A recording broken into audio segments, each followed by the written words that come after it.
Hi guys, Tony Javier, founder of Real Estate Prodigy and proud owner of a company that was named as one of the fastest growing companies in the United States.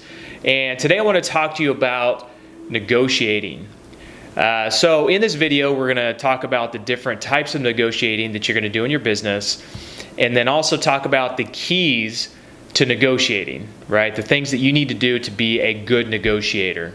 So if you watch some of my other videos, we've gone through marketing, we've gone through mindset, getting yourself ready for the day, for the business that you're creating, for the business you're growing, for your family, just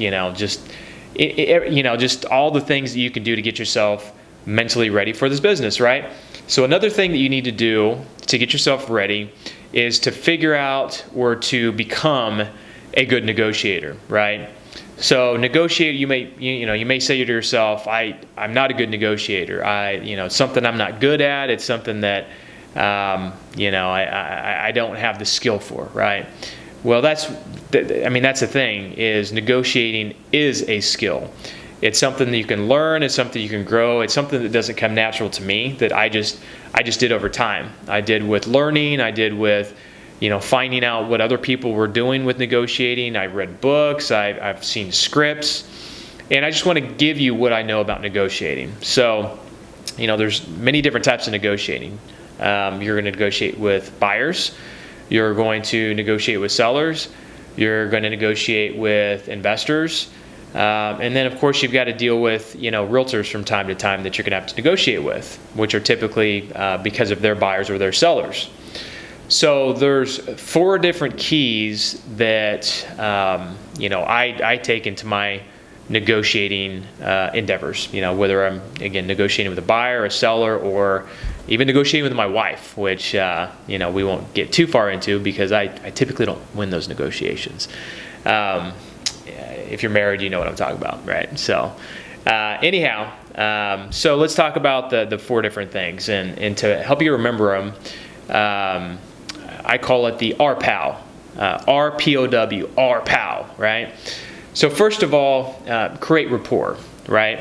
So when you're meeting, this is something that I learned from one of my mentors, and he talked about rapport, and it's something I hadn't thought about. I'd been doing this for years, and didn't really know much about rapport. And rapport is basically just getting someone to feel comfortable with dealing with you, right? With working with you.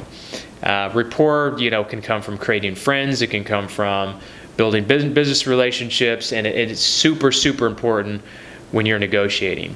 So, if you're dealing with a seller and you walk into their house, and I'm a huge Kansas City Chiefs fan, being from Kansas. If I see something that's Kansas City Chiefs gear, a jersey or a hat or something like that, I strike up conversation. Hey man, last year was unbelievable. Can you believe they won, so many games in a row last year? And then start that conversation. All of a sudden, you've got something in common, right? So that's where rapport starts. It starts with finding something in common that you can build a conversation on. Maybe you went to the same high school. You went to the same. For me, if I'm in California or Florida, and I meet someone from Kansas, that's huge rapport. It's like, man, you're from Kansas. We are in California, and we happen to meet. We're in the same. Sometimes we're from the same town, or sometimes we went to the same, possibly the same school, right? Just different years apart. So anything you can do to find something in common you can build off of, people will begin to know and trust you once you build that rapport. It doesn't need to be fake. You don't need to make things up. Just find something in common that you can talk about. Fishing, hunting, whatever it is that you can see from their surroundings. If you're in their house, or something you can see about what they're wearing that you can build rapport on. So that's the R. So the P is person that names their terms first are typically the ones that are going to lose a negotiation, right? So, one of the tips that I learned, again, from a mentor was ask one single question when you're negotiating with the seller.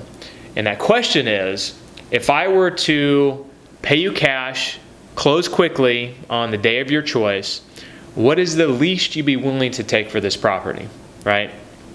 First time I ever used this, I went on an appointment, and I was at that point willing to pay $45,000 for this property, right?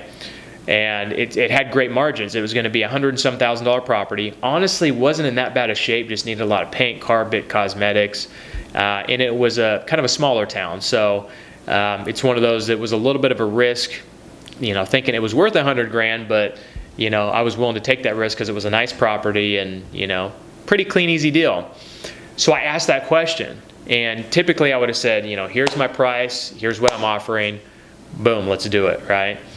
And so I asked that question, and I was dumbfounded. She said, if you pay cash and close next week, I will give this property to you for 25 grand. I want to be done with it. I need the cash. I'm out. I'm done.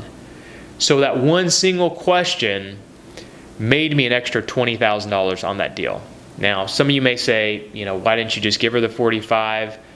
My goal is to solve people's problems, to buy properties that people don't want, to sell properties that people want. And if they're willing to, sell me the property for 25 grand, and it was a win-win relationship for both of us, I'm more than willing to do that for them, right? I happen to make an extra 20 grand, right? I was going to take risk on anyway, thinking it was going to be worth 100 grand. So the point is that try and get them to name their number, right? Anytime my call center, I teach them, if a seller calls in, ask that's one of the questions that you have to ask. If I were to pay cash and close quickly, what's the least you'd be willing to take for the property? And just be quiet. Don't say anything else and wait for them to respond with a number, because 9 times out of 10 they're going to give you what they think is their bottom line number, but you can probably even negotiate maybe down from there if that number doesn't work for you.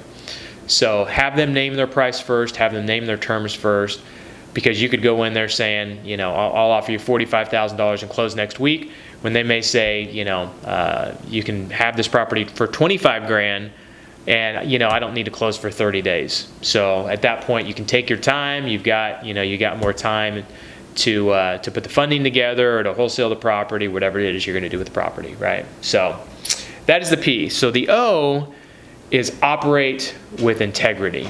Okay. So, anytime you go into a deal and you don't want to lie, you don't want to steal, you don't want to cheat, because many things happen when you do that. People can see it. When you go into an appointment and you meet with people and you're negotiating, people can tell if you operate with integrity or not, to a certain point, of course. There's some people that are just really good at, selling themselves, and they'll steal out from under you, right? It happens. But you need to be that person that operates with integrity. Do the right thing. Don't try and manipulate. Don't try and, fudge the numbers.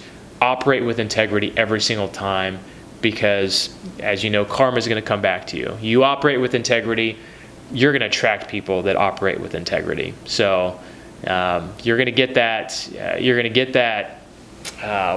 That urge to maybe do something that you shouldn't do, to try and get that extra money out of someone, or to get a property that you normally would have gotten. It's not worth it. I'm telling you, it's not worth it. I've got a business, and I've got people that operate with the utmost integrity, and people can feel it. Okay.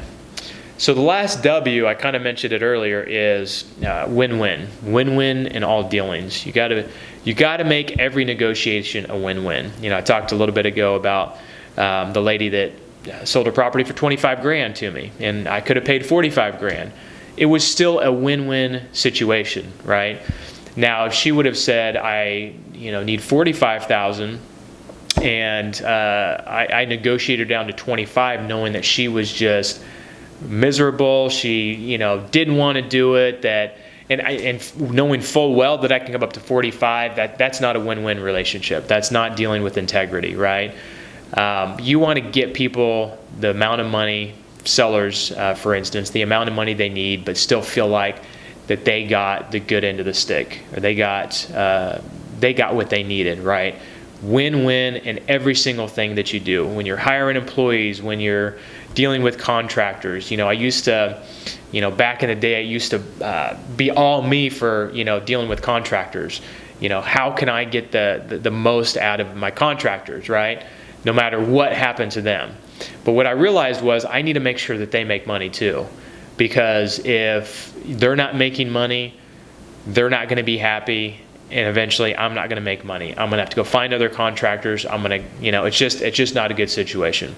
So make it a win-win with everything you do, right? So, there's different types of dealings. I've talked a little bit about dealing with sellers, negotiating with sellers.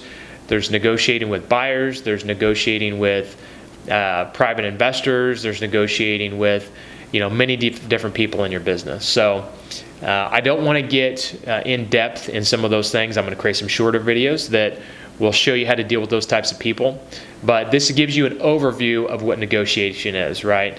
Again, RPAL, rapport, person that names the terms first loses. So make sure that you get the terms from the other person.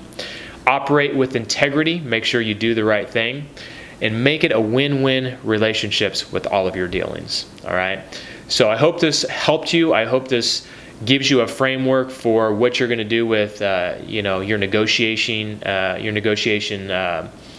procedures, and we'll get further in depth in some of the things that you're negotiating in, so that we can dive further into those to help you become a master negotiator. So we'll talk to you here on the next videos.